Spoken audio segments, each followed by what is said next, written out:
আরেকটি নতুন ভিডিওতে সবাইকে স্বাগতম।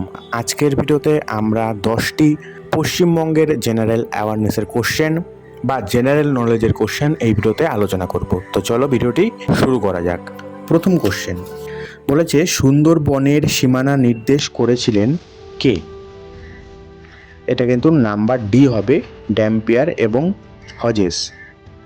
নাম্বার 2, সুন্দরবনকে রামসার সাইট হিসাবে ঘোষণা করা হয় কত খ্রিস্টাব্দে? এটার অ্যান্সার কিন্তু হবে অপশন ডি, 2019 সালে।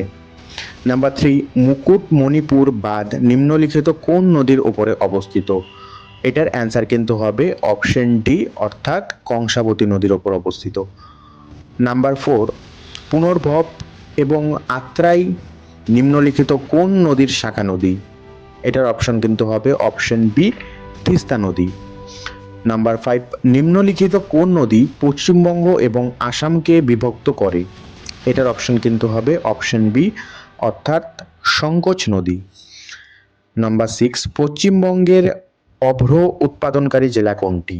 এটার অ্যান্সার কিন্তু হবে অপশন ডি, পুরুলিয়া।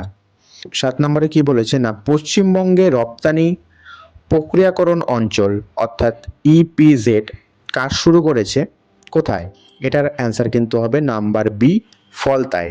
আচ্ছা, 8 নম্বরে বলেছে, কোন সালে পশ্চিমবঙ্গের পশ্চিম দিনাজপুর জেলাটি উত্তর দিনাজপুর এবং দক্ষিণ দিনাজপুর নামে দুটি জেলায় বিভক্ত হয়েছিল? এটা কিন্তু একটি ইম্পর্টেন্ট কোশ্চেন। এটার অ্যান্সার হবে নাম্বার সি, 1992 সালে।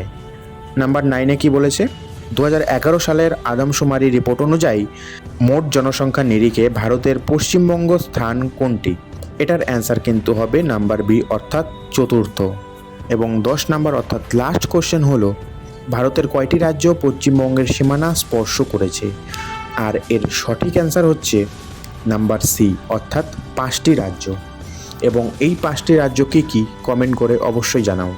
যারা চ্যানেলে নতুন তারা চ্যানেলটি সাবস্ক্রাইব করে পাশে থাকুন এরকমই আরও ভিডিও বাংলাতে দেখার জন্য।